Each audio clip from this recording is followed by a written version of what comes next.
Au nom du Père et du Fils et du Saint-Esprit. Amen. Mon Seigneur et mon Dieu, je crois fermement que tu es ici avec moi, que tu me vois, que tu m'entends. Je t'adore profondément. Je te demande le pardon de mes péchés et la grâce de faire avec profit ces 10 minutes de prière. Ma Mère Immaculée, Saint Joseph, mon Père et Seigneur, mon ange gardien, intercédez pour moi. J'imagine que vous avez vu, parce qu'elles fleurissent un petit peu sur les écrans, ces publicités qui vantent la surveillance des maisons par des moyens électroniques avec des systèmes très sophistiqués.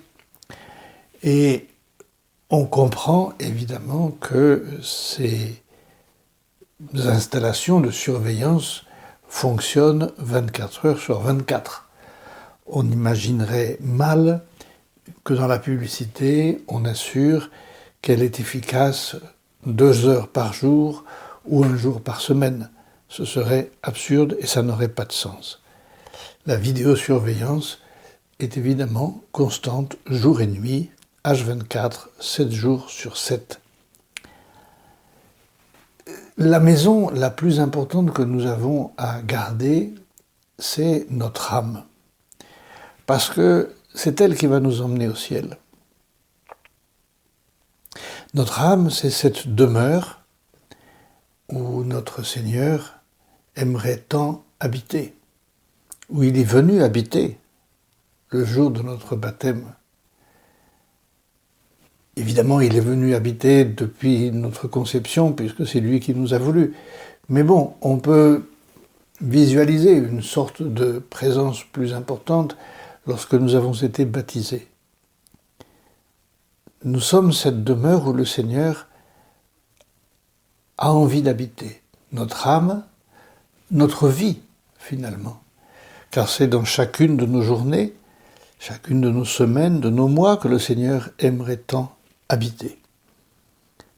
Un texte du Cantique des Cantiques, écrit un peu en mode poétique, nous dit « Je dors, mais mon cœur veille, c'est la voix de mon bien-aimé, il frappe.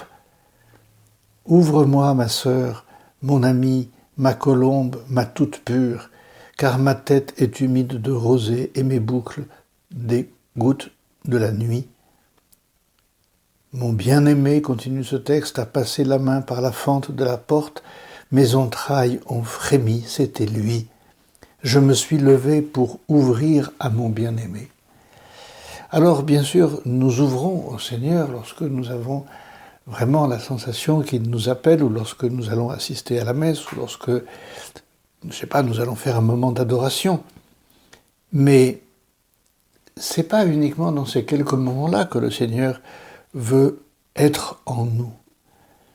Nous aussi, nous devons avoir envie, comme les installations de vidéosurveillance, de veiller H24, 7 jours sur 7. Alors vous allez me dire, mais ça c'est pas possible. Comment voulez-vous que je fasse ça ? J'ai beaucoup de choses à faire, je ne peux pas.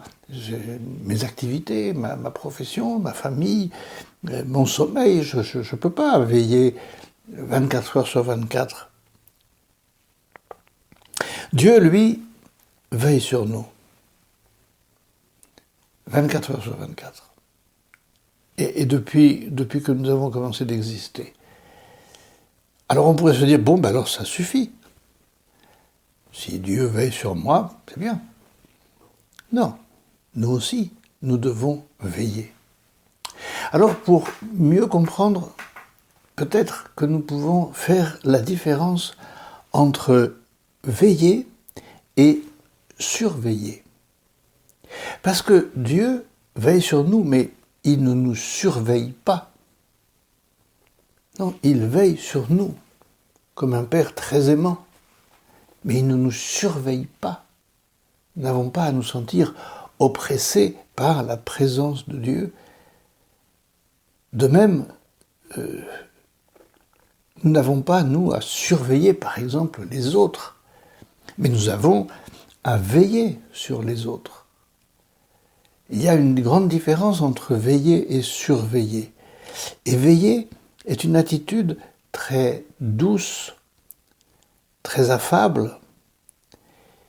Veiller, c'est avoir comme une sorte de petite lampe allumée en nous.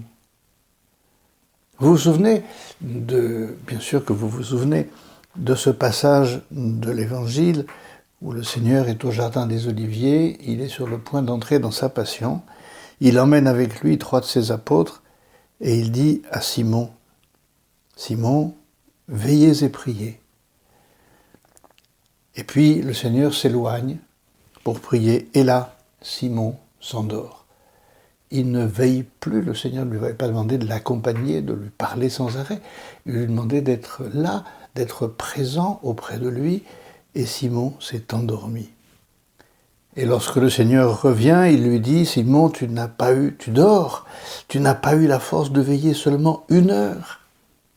Veillez et priez pour ne pas entrer en tentation. L'esprit est ardent, mais la chair est faible. » Alors, oui, nous pensons à cette attitude qui consiste à veiller en silence peut-être. Il ne s'agit pas d'être en train de réciter des psaumes tout le temps ou des oraisons éjaculatoires, non. Veiller, c'est savoir que le Seigneur est là. Écoutez ce que nous explique saint François de Sales dans l'introduction à la vie dévote. Où que les oiseaux volent, ils rencontrent l'air. Où que nous soyons, Dieu est présent. Tout le monde sait cela.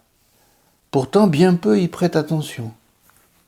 Les aveugles, avertis de la présence d'un prince, et bien qu'ils ne le voient pas, se tiennent respectueusement. Aussi, comme ils ne le voient pas, ils oublient facilement sa présence et en relâchent d'autant leur maintien. Hélas, Philothée, nous ne voyons pas Dieu, et pourtant il est là. La foi nous assure de sa présence, mais nous ne le voyons pas de nos yeux, si bien qu'il nous arrive de n'y plus songer et de nous comporter comme s'il était loin. Nous savons bien qu'il est présent partout, mais comme nous n'y pensons pas, c'est comme si nous ne le savions pas. Voilà notre problème. Oui, nous savons, mais nous n'y pensons pas.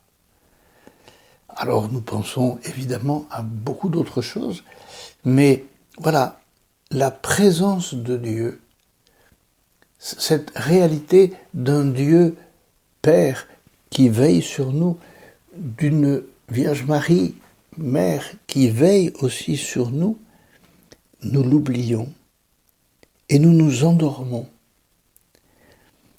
Qu'est-ce que cela veut dire de vivre en présence de Dieu? Veiller, vivre en présence de Dieu. C'est-à-dire être un petit peu comme ces veilleuses. Vous savez, ces veilleuses que l'on place près du tabernacle, qui sont d'une lumière discrète, presque imperceptible, mais qui sont le signe de la présence du Christ. Il nous revient d'avoir dans notre cœur, dans notre tête, dans notre esprit, cette petite veilleuse qui nous dit « Seigneur, je sais que tu es là, je sais que tu me vois », ce que nous disons au début de chaque prière que nous faisons ensemble dans 10 minutes avec Jésus, je sais que tu es là, que tu me vois, que tu m'entends. Voilà, c'est une pensée, une espèce de pensée qui nous accompagne tout le temps. Mais Dieu ne nous surveille pas, c'est pas une pensée pesante, c'est une pensée bienfaisante. Ça nous fait du bien de savoir que Dieu est là, qu'il nous voit, qu'il nous aime, qu'il nous accompagne. Il y a quelques mois, alors que nous étions en train de préparer au baptême Sébastien, un jeune qui est en hôpital psychiatrique, mais qui a une intelligence de la foi extraordinaire, il se préparait au baptême, depuis il l'a reçu. Et un jour, Sébastien nous disait quand je rentre dans la chapelle, je m'arrête devant le tableau avec le crucifix et je le regarde. Et la personne qui parlait avec lui à ce moment-là lui a demandé, mais et Dieu, est-ce qu'il te voit ? Bien sûr, avait-il répondu. Voilà, bien sûr que Dieu veille sur nous, à nous de veiller amoureusement aussi, en pensant à lui et en lui rapportant ce que nous faisons. Que la Vierge Marie veille aussi sur nous et avec nous. Je te remercie, mon Dieu, des bonnes résolutions, des actes d'amour et des inspirations que tu m'as communiquées dans cette méditation. Je te demande de m'aider à les mettre en pratique. Ma Mère Immaculée, Saint Joseph, mon Père et Seigneur, mon ange gardien, intercédez pour moi.